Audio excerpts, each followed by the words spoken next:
Et si nous faisions une petite expérience avec quelques situations très françaises, très quotidiennes, choisissez A ou B, quelle est votre première réaction, le choix qui vous semble le plus naturel ou qui demande le moins d'efforts? Après le travail, votre téléphone signale un nouvel email professionnel. Votre supérieur ne demande pas de réponse immédiate, mais vous savez qu'il pourrait y avoir quelque chose à examiner pour demain. A. Vous décidez de profiter pleinement de votre soirée, d'exercer votre droit à la déconnexion. L'email attendra demain matin, priorité au temps personnel et familial. B. Vous ouvrez l'email pour jeter un œil juste une seconde, histoire de savoir de quoi il retourne et de vous préparer mentalement, même si vous savez que cela risque de perturber votre soirée.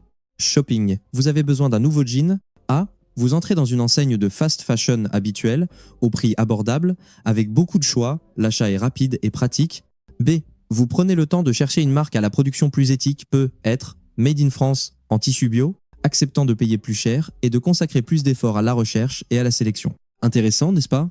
Je parie que même si vous valorisez fortement les idéaux de l'option B dans les deux cas, le précieux équilibre de vie ou la consommation responsable, la réaction initiale, le choix le moins contraignant, est probablement l'option A pour la plupart d'entre nous, non? Ignorer l'email ou faire du shopping pratique qui économise temps et argent, ce sont des attraits très puissants dans nos vies trépidantes. Alors, pourquoi ce tiraillement entre ce que nous devrions faire ou aspirons à être et ce que nous faisons souvent de manière quasi automatique? Est-ce simplement de la paresse ou un calcul purement pragmatique? Ou y a-t-il des motivations plus profondes, des schémas psychologiques hérités sur des générations qui gouvernent notre peur de l'instabilité, notre besoin de facilité, ou même la façon dont nous percevons notre propre valeur au travail et dans la société? Qu'est-ce qui se cache réellement derrière ces décisions apparemment anodines, ainsi que derrière les rêves qui révèlent parfois nos désirs ou nos peurs les plus secrètes? Si vous vous reconnaissez un tant soit peu dans ces questions, alors bienvenue dans l'univers de Carl Jung, le psychologue suisse qui n'a pas hésité à plonger dans les strates complexes de la psyché humaine. Il n'a pas seulement observé ce qui se passe à la surface de la conscience, mais a exploré tout un inconscient collectif, un héritage psychique commun, où se trouvent des clés pour comprendre nombre de nos tendances et réactions qui nous semblent si personnelles. Beaucoup connaissent Sigmund Freud, son mentor, puis collègue avec qui les relations devinrent quelque peu discordantes. Si Freud se concentrait sur les désirs refoulés et les souvenirs d'enfance oubliés dans la cave personnelle de chacun, Jung, lui, croyait en l'existence d'un océan encore plus profond, un niveau psychique commun que nous partageons tous. Cela semble un peu abstrait, n'est-ce pas? Pensez-y comme à un héritage psychique de l'humanité. De même que nous héritons de la couleur de nos yeux ou de notre stature de nos ancêtres, nous héritons aussi de schémas psychologiques, d'images et de symboles universels issus de l'histoire commune de notre espèce. Cet inconscient collectif ne contient pas de souvenirs personnels, mais des potentialités, des prédispositions communes à réagir et à percevoir. Il explique pourquoi les mythes, les légendes de cultures différentes à travers le monde présentent souvent des motifs étrangement similaires, le héros en quête d'un trésor, la lutte entre le bien et le mal, l'image de la mère bienveillante ou de la sorcière maléfique. Ces schémas universels, Jung les a appelés archétypes. Les archétypes sont comme des plans psychiques innés, des rôles primordiaux existant dans l'inconscient collectif et qui influencent notre manière d'agir, de ressentir et de comprendre le monde. Nous n'avons pas conscience directement des archétypes, mais nous les expérimentons à travers les images, les symboles et les émotions puissantes qu'ils évoquent. Il existe de nombreux archétypes, mais passons en revue quelques personnages principaux du théâtre de notre psyché.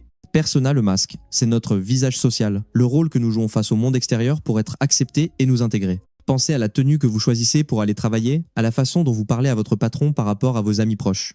La persona est nécessaire aux interactions sociales, mais si nous nous identifions complètement à notre masque, nous perdons notre véritable identité. Qui parmi nous ne s'est jamais senti épuisé d'avoir dû porter un masque trop longtemps? C'est le signe que nous avons besoin de nous reconnecter avec notre être authentique. Shadow, l'ombre. C'est notre part sombre rejetée, où résident les traits de caractère, les désirs et les émotions que nous n'acceptons pas en nous-mêmes parce qu'ils vont à l'encontre de notre image idéale, persona ou des normes sociales. L'ombre est souvent refoulée dans l'inconscient personnel. Nous avons tendance à projeter notre ombre sur les autres, c'est à dire détester viscéralement quelqu'un parce qu'il incarne les traits que nous n'osons pas reconnaître en nous. Avez-vous déjà ressenti une aversion extrême pour quelqu'un sans raison claire? Être reflète-t-il une partie de votre ombre? Jung pensait que confronter et accepter son ombre est une étape cruciale pour devenir entier. Cela ne signifie pas devenir mauvais, mais reconnaître que nous sommes complexes, faits de lumière et d'ombre, à l'instar du personnage de Jean Valjean dans Les Misérables de Victor Hugo, un homme au passé sombre mais qui lutte sans cesse pour la justice. Anima et animus, ce sont les archétypes du genre opposé à l'intérieur de chacun. L'anima est l'image féminine intérieure dans la psyché masculine et l'animus est l'image masculine intérieure dans la psyché féminine. Ils représentent les qualités souvent associées à l'autre sexe, par exemple sensibilité, intuition chez l'homme, anima, rationalité, assertivité chez la femme, animus. Reconnaître et intégrer ces qualités nous aide à être plus équilibrés et à mieux comprendre le sexe opposé. Être la présence de l'anima, animus, explique-t-elle pourquoi nous sommes attirés par une personne en particulier, elle pourrait refléter l'image intérieure que nous recherchons. Self, le soi, c'est l'archétype central, représentant la totalité, l'unité et le plein potentiel de développement de l'individu. C'est le but ultime du cheminement psychologique. Le soi n'est pas le moi conscient, ego auquel nous pensons habituellement, mais l'ensemble de la conscience et de l'inconscient. Imaginez que l'ego est le capitaine du navire de la psyché, tandis que le soi est le navire entier et l'océan sur lequel il navigue.